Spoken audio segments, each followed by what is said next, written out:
In this video, I'm going to show you how you can publish draft videos on your YouTube channel. So if you have videos that you didn't publish and they remain as draft, then let me show you how you can continue editing them and then publish them on your channel. If you find this video helpful, I'll kindly request that you support me by liking the video and also by subscribing to this channel.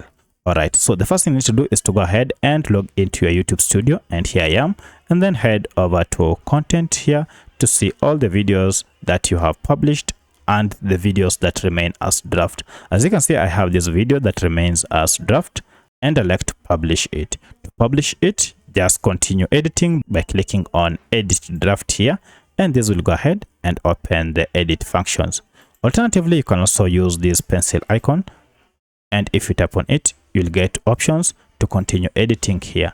So from here, you can now proceed and enter other additional details such as description, thumbnail, and other settings, just the same way you normally edit your videos when you want to publish them, and proceed and publish them as usual.